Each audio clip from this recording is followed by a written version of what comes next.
Walk पे निकली हुई हूँ। इतना प्यारा सनी डे है और इस सुंदर से दिन में आप और मैं थोड़ी हार्ट एंड सोल वाली बात कर लेते हैं। आसमान का रंग देखो भाई, नीला नीला, ब्यूटीफुल। सबसे सुंदर रंग ना भगवान ने बनाए हैं। बर्ड्स की आवाज़ आ रही है, आप नदी के किनारे हो। यहाँ जब सर्दी के 5 महीने बाद आप बाहर निकलते हो ना, तो ऐसे लगता है कैद से निकले हो। इतनी ठंड होती है। देखो लाइफ चलती रहती है कि हर जगह हीटिंग वीटिंग है, लेकिन फिर भी ये सुख नहीं मिलता ना कि आप बस आसमान के नीचे फेस पे धूप सेकते हुए चल लो। एनीवे, तो आज आपसे मुझे क्या बात करनी थी, वो ये बात करनी थी कि आप जानते ही हो ना कि मेरे इन-लॉज़ आए हुए हैं और उनको देख के और उनकी जो यहाँ पे एडजस्टमेंट हो रही है, बिकॉज़ देखो एज तो है। तो आज मुझे ना आपसे बात करनी थी कि कैसे जो हमारे बहुत जो पेरेंट्स जो यहाँ आते हैं, उनके लिए ना यहाँ पे मन लगाना कितना मुश्किल हो जाता है, कितना मुश्किल, अरे बाप रे। तो मैं आपको पहले तो समझाऊं कि सिचुएशन क्या है, कि कहीं आप लोग ना कुछ गलत ना समझ लेना। तो भाई जो लोग इंडिया से आते हैं ना, जैसे पेरेंट्स या इन-लॉज़ या जो भी हैं, जो बड़े आते हैं विज़िट करने, वो 2-3 किस्म के होते हैं। एक तो इस किस्म के मैंने पेरेंट्स देखे हैं जो कि बहुत प्राउड हैं कि उनकी फैमिली अमेरिका में या कहीं पे अब्रॉड है, और वो हर एक को 10 बार बताते हैं हम तो वहाँ जाते हैं, और वो यहाँ आके ना दे फील वेरी कि भाई सबको सुनाना है कि अब हम अमेरिका आ गए। एक उस किस्म के होते हैं पेरेंट्स जो अपने बुढ़ापे का या घुटनों का दर्द को भुला के कहते हैं कि हम अमेरिका जा रहे हैं, तो अब हमें अपने बच्चों की मदद करनी है, क्योंकि देखो यहाँ लाइफ के चैलेंजेस तो हैं ना। लोग नौकरियाँ करते हैं, दोनों हस्बैंड वाइफ, और अगर किसी के बेबी हो जाए, कुछ हो जाए, तो हेल्प तो सपोर्ट तो चाहिए होता है। तो एक उस तरह के पेरेंट्स आते हैं जो आते हैं काम करने, और वो बहुत मेहनत करते हैं। और मतलब मैंने तो देखा हुआ है लोगों को 6-6 महीने, किसी लड़की के पेरेंट्स आए, फिर लड़के के पेरेंट्स आए, और जब तक उनका बच्चे ना संभल जाएं 2-3 साल, तो वो आते हैं और बहुत मेहनत करते हैं बाबा, यहाँ आके काम ही काम करते हैं, और फिर अपने बच्चों को संभाल के सेटल कर देते हैं। अब एक और भी कैटेगरी है पेरेंट्स की, जो हमारे पेरेंट्स हैं, क्योंकि देखो हमारी उम्र ज़्यादा है, तो मतलब उनकी तो और भी ज़्यादा है, क्योंकि उनको भी अपने परिवार के साथ समय गुजारना है, अपने बच्चों के साथ, अपने ग्रैंड चिल्ड्रन के साथ। तो ये जब पेरेंट्स आते हैं तो इनकी क्या स्ट्रगल रहती है कि यहाँ ये एक तरह से बंद के रह जाते हैं। I will explain what I mean, कि बहुत मुश्किल होता है, मुझे इतना बुरा लगता है, क्योंकि you know we want them to come, but it is so difficult for them.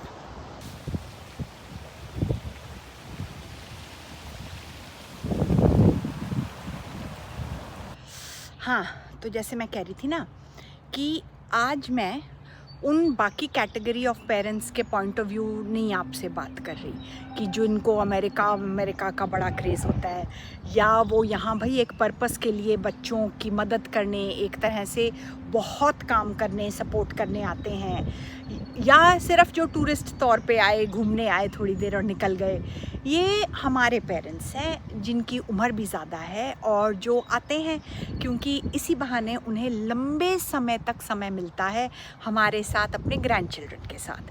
तो अब जैसी ही उम्र बढ़ जाती है ना, अनफॉर्चुनेटली यहाँ आके हमारे पेरेंट्स बहुत ही ज़्यादा सीमित हो जाते हैं घूमने फिरने में, क्योंकि अब उनकी बॉडी अलाउ नहीं करती कि वो यंगस्टर्स की तरह यहाँ वहाँ ट्रेनों में, बसों में, टैक्सियों में घूम घाम के कुछ नई नई चीज़ें दिखाएं। वो वेट करते हैं कि हम उन्हें कहाँ लेके जाएंगे, हम उन्हें क्या दिखाएंगे। फिर जहाँ हम उन्हें लेके जाएंगे वहाँ पे भी it is very difficult for them to manage, because एक उम्र के बाद आप सब कुछ नहीं खा सकते बाहर वाला, आपको घर का ही सिंपल दाल रोटी खिचड़ी ही लगेगी। फिर आप बाहर तो आ गए, लेकिन आप उसमें इतना थक जाते हैं क्योंकि आपको गाड़ी में बैठना 40 मिनट या फिर कहीं किसी मॉल में या किसी पार्क में 20-25 मिनट से ज़्यादा आप चल फिर नहीं सकते। तो इनके लिए ना यहाँ मन लगाना बहुत ही ज़्यादा मुश्किल होता है, बहुत स्ट्रगल होती है। एंड सचिन के फादर ने मेरे से एक बात कही कि यू नो बेटा, when we come to America we feel the age. इसका मतलब ये हुआ कि मतलब जब वो इंडिया में होते हैं ना, तो अपने चाहे कितने भी एजेड हों, उनको अपनी लाइफ तो मैनेज करनी पड़ेगी। डॉक्टर की अपॉइंटमेंट है, परिवार में कुछ जन्मदिन, कुछ सेलिब्रेशन हो गई, खुद ही भाई अपना सुपरवाइज़ करो, चाहे बैंक जाना हो या कोई मार्केट से आ रहा जा रहा है, 10 बार घंटी बजेगी, लोगों से बात होएगी। तो ये हलचल ना उनका दिमाग, उनका मन व्यस्त रखती है। लेकिन यहाँ आके बिल्कुल हलचल बंद हो जाती है। अब हम लोगों को ही नहीं कोई घंटियाँ बजा रहा, हमें ही कोई नहीं मिल रहा बाहर, तो उनके लिए तो बिल्कुल भी कोई नहीं है। ना उनकी नीचे पार्क वाली आंटियों की कंपनी है, ना उनके जो उनकी एज के जो 2-3 परिवार हैं जिनसे वो शायद मिलना जुलना करते हैं, वो नहीं है। तो उनके लिए तो it is very very lonely. और फिर देखो, मैं तो बहुत लकी हूँ, मेरी तो थोड़ी सिचुएशन अलग है क्योंकि मैं घर रहती हूँ, तो फिर भी उन्हें कोई ना कोई दिख जाता है। चलो बेटा गया काम पे, पोता गया स्कूल, लेकिन मैं तो दिख जाती हूँ, आती जाती, काम करती, वॉक पे गई, गप्पे मारने को, टीवी वीवी। लेकिन जिनमें दोनों बेटा बहू काम करें, तो वो बेचारे सारे दिन अकेले बैठे रहते हैं, वेट करते हैं पूरे दिन, बस TV TV TV TV TV. तो यहाँ आते हैं तो वो वेट ही करते रहते हैं, टीवी देखते रहते हैं, बस हिंदी सीरियल देख ली और वेट करते रहो कि कब आपके यू नो फैमिली लौटेगी शाम को, कब थोड़ी हलचल होएगी, कब लोगों से बात होएगी। और फिर वेट करते रहो वीकेंड की कि कब वीकेंड आएगा तो चलो आपको हम बाहर कुछ खिला ले आते हैं, या आसपास जो भी छोटी मोटी घंटे भर लायक कोई ट्रिप जो आप हैंडल कर सको, जो आपको गाड़ी में लंबा ना बैठना पड़े, चलना ना पड़े, वो दिखा लाते हैं। ये जो लोनलीनेस है ना यहाँ पे आके एजेड लोगों के लिए, उनको बिल्कुल नहीं अच्छा लगता आना। मतलब मैं इतने लोगों के पेरेंट्स को जानती हूँ जो ग्रम्बल करते हैं यहाँ आने के लिए। बेचारे आते हैं, लेकिन इसलिए आते हैं क्योंकि उनको अपने परिवार की शक्ल देखनी है, लंबे समय के लिए अपने परिवार के साथ समय गुजारना है ना। क्योंकि यहाँ आएंगे तो 2-3 महीने रहेंगे, तो 2-3 महीने भाई सबसे मिलेंगे। हम इंडिया जाते हैं तो वही हमारी भागम भाग भागम भाग भागम भाग, ये 2-3 महीने वाला तो होता नहीं है तसल्ली से एक दूसरे के साथ रहना। तो it is so difficult for them कि मुझे ना बहुत लगता है कि यार देखो, लाइफ में हमें जो चाहिए हर लेवल पे उसके लिए कुछ ना कुछ एडजस्टमेंट हर इंसान कर रहा है। आप अगर ऊपर से सोचो कि चलो ये अमेरिका गए हैं, कितना मज़ा आ रहा होगा, अपने बेटे के साथ, पोते के साथ आराम से अमेरिका में रह रहे हैं, सब आराम है, सब मज़ा आ रहा है, लेकिन लोनलीनेस कितनी होती होगी, कितना मुश्किल है यहाँ पे आके 2 महीने 3 महीने खुद के मन को व्यस्त रखना, बिज़ी रखना। इंसान ना सच में हमें जो चाहिए हम उसके लिए प्रयास और उसके लिए मन को हमें स्ट्रॉन्ग हर स्टेज पे ही करना पड़ता है। हम छोटे हैं तो हमें कुछ चाहिए तो उसके लिए हमारे मन को अलग तरह से स्ट्रॉन्ग करो। फिर जवानी के और यंग मैरिज के और वो करियर के अलग चैलेंजेस होते हैं, तो वहाँ पे मन को अलग तरीके से स्ट्रॉन्ग करो। अब बुढ़ापा आया है और आपके बच्चे इंडिया में नहीं रहते, तो आप अपने मन को अलग तरीके से स्ट्रॉन्ग करो। लेकिन चैलेंजेस बहुत हैं भाई। जितना मतलब भगवान करे कि हर हमारे जो एजेड पेरेंट्स हैं वो हेल्दी रहें, वो खुश रहें, और अगर आप अपने माँ बाप को कुछ समय ज़्यादा दे सकते हो तो देते रहो। बिकॉज़ मुश्किल है भाई उनके लिए, मुश्किल है उनके लिए इस इंतज़ार में रहना कि कब उनके बच्चे आएँ और कब उनका थोड़ा टाइम पास हो।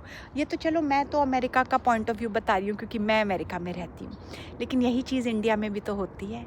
अगर आपके बहुत से ज़्यादा एजेड पेरेंट्स हों, वो रहते हों, सपोजिंग दिल्ली में, आप काम करते हैं बेंगलोर में, वो बेंगलोर आए आपके पास 3 महीने, तो उनकी भी तो यही सिचुएशन है। उनको भी तो लोनलीनेस होती है, वो भी तो वेट करते हैं बेटा बहू बच्चे कब स्कूल से लौटें, कब हमारी कंपनी हो, कौन मतलब हम बाहर नहीं, उनकी लाइफ नहीं है वो, उनका घर नहीं है वो, उनकी गृहस्थी नहीं है वो, घर तो उन्हीं का है लेकिन गृहस्थी का रूटीन तो उनका नहीं है ना। तो भाई बस आज पेरेंट्स के लिए lots of gratitude and thank you, जो इतनी मेहनत करते हैं और हमारे लिए बुढ़ापे में भी अपने मन को मार के सैक्रिफाइस करके जो यहाँ आते हैं। Thank you thank you thank you. भगवान हम सब के माँ बाप को सेहत दे और उन्हें मस्त रखे, उन्हें स्वस्थ रखे। Thank you for listening to me. चलो भाई, आप जो मेरे मन की बात सुन लेते हो ना, मेरा भी मन हल्का हो जाता है। Thank you very much. देखो हर बात जो मैं बोलूं आप हो सकता है तो क्या गारंटी है, हर बंदा हर बात से सहमत तो होने वाला है नहीं, लेकिन ये ना हार्ट एंड सोल वाली बात है जो मेरे दिल में है, मैंने शेयर कर लिया। और आपका क्या विचार है, आपको क्या लगता है, प्लीज़ ज़रूर शेयर करना, बिकॉज़ जो मैं शेयर कर रही हूँ तो मैं चाहती हूँ कि जो आपकी बात है वो भी मैं सुनूँ, है ना। Thank you very much for listening to me. I'll see you again on Monday. Bye bye. Take care.